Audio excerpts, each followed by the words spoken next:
Donc, encore une fois, dans l'Haftarah de Netzavim, on a cette notion de brit, de fidélité, où Dieu dit « Je ne vous abandonnerai jamais, Am Israël est éternel ». Et ça revient tellement souvent, dans toutes les parachutes, dans toute l'Haftarot, pratiquement, il y a cette récurrence, ce fait que Dieu dit toujours « Je ne vous abandonnerai pas, Am Israël est éternel, vous êtes ici à jamais ». On va essayer juste de comprendre quel est le secret de l'éternité d'Israël.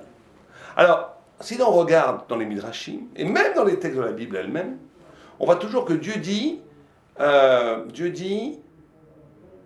Moïse, n'oublie pas de dépouiller les Égyptiens pour que les Havot, que je ne déçois pas la promesse que j'ai faite au patriarche Abraham, Isaac et Jacob, où j'aurais promis qu'ils sortiront d'Égypte avec de grandes richesses. Et je ne veux pas qu'il puisse être dit que Dieu a tenu sa promesse par rapport à l'exil, à l'esclavage, à l'asservissement, à la douleur du peuple juif pendant 210 ans, mais que je n'ai pas tenu ma promesse pour la notion de qu'ils repartent avec la richesse. Bon, c'est très bizarre ça, parce que comme si Dieu était tributaire, Dieu fait ce qu'il veut. Mais il faut bien comprendre qu'il y a deux relations à Dieu et deux relations à la vie, et ça c'est très important pour chacun d'entre nous. Il y a une première relation, que la relation de Abraham, Isaac et Jacob, qui est introduite avec Dieu, qui est la relation de Kel Shakai, Dieu Shakai. Shakai, qu'on dit Shakai avec un kouf, mais qui normalement se prononce avec un dalet, mais on ne dit pas dans la racine et Dai, c'est une relation avec Dieu qui est orchestrée en essence par la promesse. C'est-à-dire que Dieu a promis au patriarche la terre d'Israël. Il a promis la Torah, il a promis la révélation, il a promis. Mais ce qui est extraordinaire, c'est que pour Abraham Avinu dans la Emouna, pour Abraham notre père, dans la Emouna, la promesse ne prenait pas figure de promesse. La promesse était une réalité aussi réelle que comme moi je vois les murs qui sont autour de moi. Quand Dieu dit à Abraham, j'enverrai tes descendants hériteront de la terre d'Israël, c'est pas juste une promesse future. Cette promesse, puisqu'elle est formulée par Dieu lui-même, elle a statut plus forte que le réel. Elle est une réalité absolue. C'est la capacité d'anticiper le futur. C'est à partir de là que le peuple juif a développé dans toute son histoire cette capacité de voyager dans le temps, où le passé est réactualisé. On revit la sortie d'Égypte quand on fait Pessah, on revit le don de la Torah quand on fait Shavuot, et aussi d'anticiper le temps. Chaque fois qu'on vit Shabbat, on vit déjà le monde futur. Chaque fois qu'on vit les fêtes, on vit des temps messianiques. Il y a une façon de se promener. On a inventé la fusée à traverser le temps. Depuis l'origine même de l'identité d'Israël, on n'est pas lié au rythme bêta du temps, au temps qui va comme il va. On est capable de faire un retour en arrière de 3000 ans en arrière. On est capable de revenir à l'origine même du monde. On est capable de se projeter vers le temps messianique. On n'est pas lié au temps, on est au-delà du temps. On bâtit le temps. Ça, c'est venu du fait que les patriarches ont accepté la promesse divine, non pas comme une promesse future, mais comme une réalité ontologique qui pesait aussi fort que le réel. Donc ça, c'est la notion de Shakai, c'est la notion de la révélation de Dieu qui se présente comme promesse. À partir de Moïse, apparaît une révélation de Dieu qui n'est pas motivée, articulée autour de la promesse, mais qui s'articule autour de la réalisation de cette promesse. Et donc, Hachem dit, et c'est extraordinaire ici le point, il dit, il ne faut pas qu'il y ait quelque chose de décousu, quelque chose de brisé entre la promesse et la vie, entre la promesse et la réalisation de cette promesse. Il faut absolument que la promesse que Dieu fait à Abraham soit liée ontologiquement, essentiellement, à la réalisation de la promesse. Et là, on touche à un point extraordinaire. On touche à un point absolument fabuleux. Ça veut dire qu'il faut savoir que chacun d'entre nous est constitué par une promesse. Chacun d'entre nous est né avec un but à atteindre dans la vie. Et chacun d'entre nous se doit de le réaliser. Et toute l'intensité du bonheur et de la vérité de notre existence va dépendre, va être proportionnelle de l'espace qu'il y a entre la promesse et la réalisation.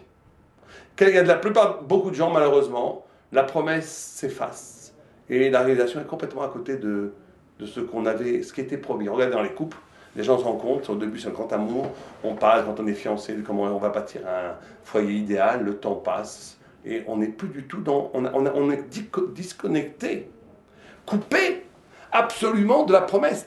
La vie de tous les jours n'est plus liée à la promesse. Quand on s'est décousu entre la promesse et la réalisation, on est dans la rupture de la vie.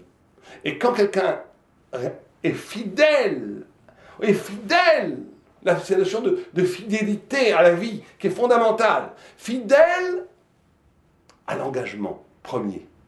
Et Dieu dit comment je fonctionne dans le monde, comment je manipule l'histoire, comment je manipule les peuples, comment je m'occupe personnellement du peuple juif. C'est en faisant cette union absolument totale entre la promesse et la réalisation. C'est pour ça qu'Am Israël est éternel.